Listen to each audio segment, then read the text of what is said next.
Please join me in welcoming President Valley Shears Ashby.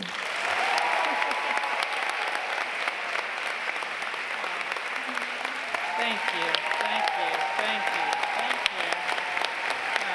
Thank you, thank you,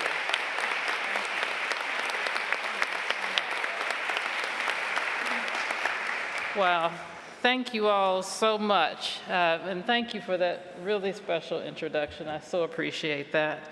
And first, let me just say a word about these amazing students. Right, there's really nothing for me to say. I thought, well, I could just say, welcome back, and I could go home, because you all have really laid out the reason why UMBC is so special. So it is just a pleasure to be able to serve as your president. And I'm just so proud of you already. So I'm delighted to be here. And welcome also, I guess you're welcoming me. You've been here longer than I have. Both of you, this is my first time at UMBC. Most of you, this has been your fourth time at UMBC. So happy to see you, and to all who are gathered here, thank you. And for those who are joining us, I see you. I'm looking down here on the screen so I can see your faces. But for those of you who are joining us online, so good to see you. I'm waving at you. Can you guys see me? Okay, there you go. Okay. All righty. So thank you again.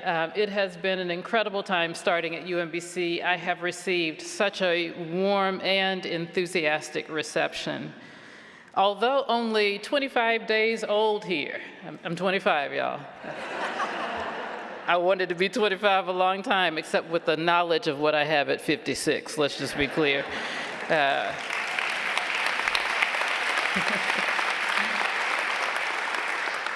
Although only 25 days old here, I would also like to add my welcome to all of you who are new staff, faculty, and students. What a privilege it is for me to begin my UMBC journey right alongside you.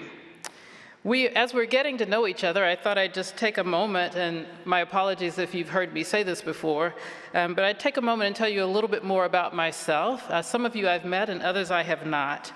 I am from North Carolina, but I am delighted to have made this transition to Maryland. As I always say, I always tell you about my family. I had wonderful parents, both of whom were teachers. I've mentioned before that my father was a minister and a math and science teacher, and my mother was an English teacher. And so teaching is something, I heard you talk about it, that is, all of you have talked about it, it is deeply rooted in me. I've also been blessed with mentors, which is something that I think is just a hallmark of UMBC. The mentors that I've had remain instrumental in my life and have walked with me from undergrad through graduate school up until this very moment. They were people who saw in me things that I could not see in myself.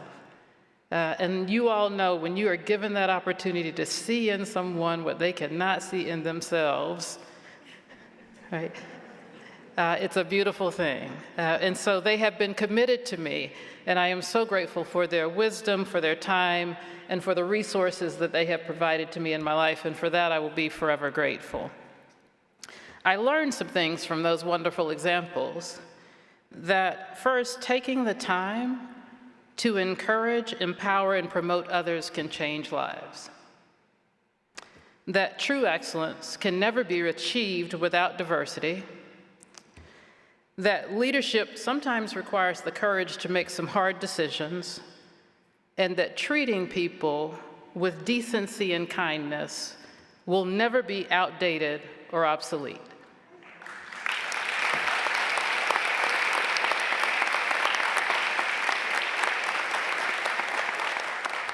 And so I care deeply about where I work.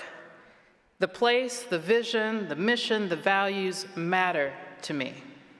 And that is why it is such an honor to be here with you in this community with the values that we have at UMBC.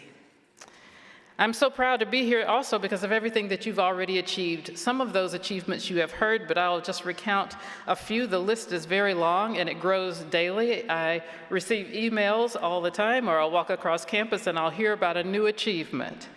It's a wonderful thing. The achievements include our Research One status, which, by the way, I love how people are using that. They'll say, I need a new classroom. I need a new research lab. You know we're Research One now, right? They'll say, I need a new art studio. You know we're Research One now. I love that. The achievements also include $114 million in new research awards in fiscal year '22.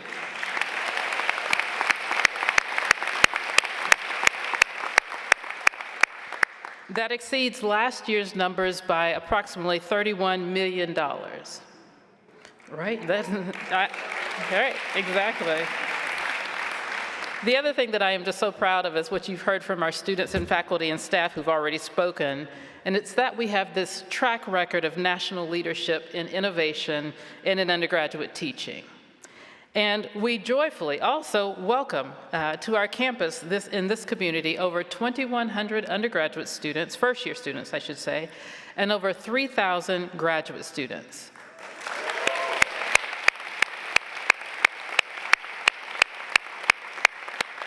And Kathy already mentioned our new 289 new faculty and staff members that we're adding to this community.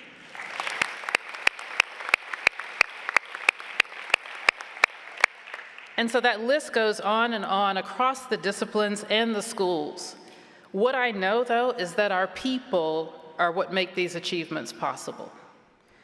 As I have met some of you in my first moments and days and weeks, I am clear that you are indeed the reason for our success. It has been a pleasure being out and about on campus. I've met some of our graduate students. If there are graduate students sitting in here, just stand up for me. Ah, fantastic.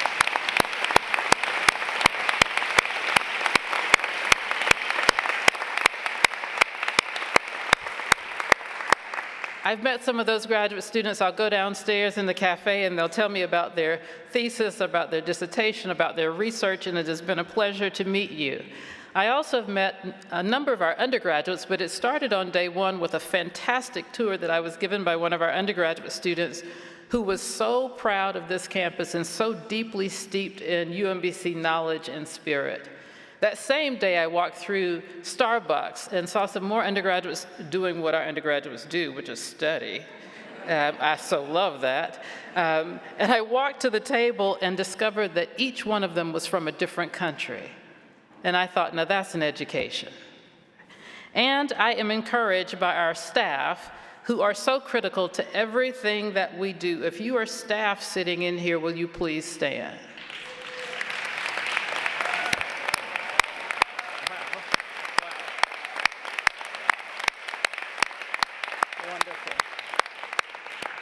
I have met some of you across the campus in dining services, in housekeeping, in facilities, in our police department. I've been around y'all. In grant support, in development, in HR and finance, in IT, and I've even met some of you out in the departments who are providing your expertise and support to our faculty and students.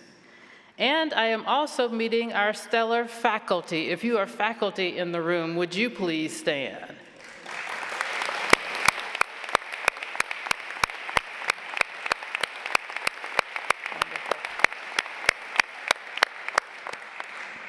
I chatted with several of you, faculty, students, and staff, in the welcome reception line, which, you know, I was standing there and I kept watching and I thought, oh, wow. If you weren't there, it felt like hundreds of people in that line, but it was a pleasure to actually meet some of you at that welcome reception. And I've even had a chance to meet my own department chair. Yes, I am also a faculty member. In my first few weeks, I thought I needed to go over and meet my own department chair, and what a pleasure that was. And then finally, I am grateful to those of you who lead and serve in shared governance. I have had the privilege of meeting with the leaders of our affinity groups, as well as our staff and faculty committees. If you're in the room and you participate in any of those governing bodies of shared governance and leadership or committees, would you please stand?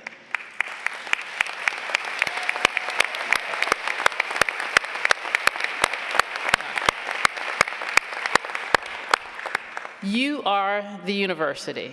I'll say it again. You are the university.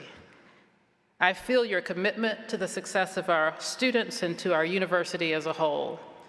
And so as we go forward together, it will be our collective job to make UMBC even more remarkable. So in all the celebration of the new semester, let me pause to acknowledge that we are in a transition, and it is one that is of significance. A singular change is not easy, but we have had multiple changes, and we have multiple changes happening simultaneously. One president to another, from one president who served for 30 years to another, right?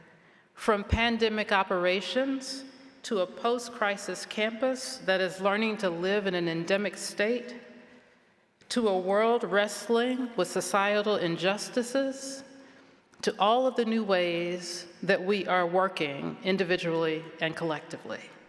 That's a lot of change. Let me assure you that through all that we will encounter, I am committed to listening to you, to learning from you, and to being thought partners with you about our future. Finally, as we begin this journey and new semester together, which I don't know about you, but I am just so excited about this. I'm really excited about this. By the way, before I end, I thought it was funny when Kathy said I think you said we are people who applaud. So I just want you to know our very first leadership team meeting, we got through it, and one of my deans said, "That's the first meeting we've had where we haven't applauded." And you all know what that means, right? Yeah. So as we begin this journey together in this semester, what I'm going to do is encourage all of us to reflect upon the UMBC vision that over a period of what I've heard more than a year, you collectively created, which is phenomenal. I am inspired by it, deeply inspired by it, and have been inspired by it ever since I read it the very first time. It was actually the first time when I realized, you know what, this might be my place. When I read your vision, here's what it says. We are redefining excellence in higher education through an inclusive culture. There are so many measures of excellence in higher education, and yet here, we are bold enough to say that we not only refuse to call ourselves excellent unless we are doing it through an inclusive culture, but what we are saying is that we are actually stating that true excellence is impossible without it. That's a bold start to a vision. And then it goes on to say that this inclusive culture will connect innovative teaching and learning across the disciplines and civic research across the disciplines and civic engagement. I'll read it again. That this inclusive culture, I'm putting in this inclusive culture, connects innovative teaching and learning, research across the disciplines, and civic engagement. What that means to me is that we aspire to have an inclusive culture that is evident to our students when they walk into our classrooms, our labs, our theaters, our concert halls, our athletic facilities. And we are humble enough, which I heard that humility this morning, humble enough to consider that we may have to do things differently to get there. This is also, in this statement, there is an unwavering acknowledgement that if research is not inclusive, then we are leaving out people with creative ideas and solutions, and we are not operating at our best.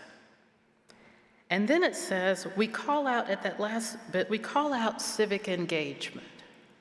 That to me is a clear statement that we are serious about our responsibility to promoting the quality of life in our surrounding communities, and that our success is inextricably tied to their success. And then I love how we finish. I say we, you see that, like I worked on it for a year with you. I love how we finish with this "we will" statement that follows. It says, we will advance knowledge, economic prosperity, and social justice. We are unique in higher education. You will not find that statement at another institution. It is powerful. It is a recognition that advancing knowledge is at a university's core, and that while we do that noble work, changing the economic trajectory of our students will change the health and well-being of their present families and of generations to come. That's powerful for an institution in higher education. And we end this "we will" statement with the words social justice, reinforcing that we at this university refuse any narrative that creates a hierarchy of human value. We refuse it. And then you end it with this wonderful statement that invites all of us to participate. When I read that, I thought, well, there's something here for everybody to do. They tell you in the last line. If all of that felt overwhelming, you think, how are we going to change the world? They tell you, but in the very last line, they say, everybody can do this. Just be welcoming and inspiring to inquisitive minds from all backgrounds.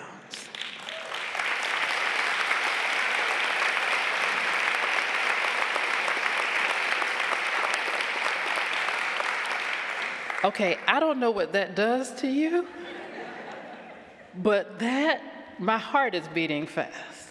That does something to me. That is an amazing vision. And when I saw that, I thought, okay, well, if that's their vision, our vision, and aspiration, then I want to wake up every day and come to work to make this true for every member of our community. And so I will end by saying thank you for allowing me to be a part of this work with you. And I look forward to seeing many of you at Move-In. I'm going to be there. I won't be moving anything, let's just be clear. I don't move refrigerators. I just don't do it. I don't do that. I'll see you at Convocation, which will be an amazing event. And on the first day of classes, okay. The teacher in me wants to teach on the first day, but I know that is now not my job. And I just say thank you again, and I hope you're as excited as I am as we prepare to welcome and inspire all of our retrievers. Thank you so much.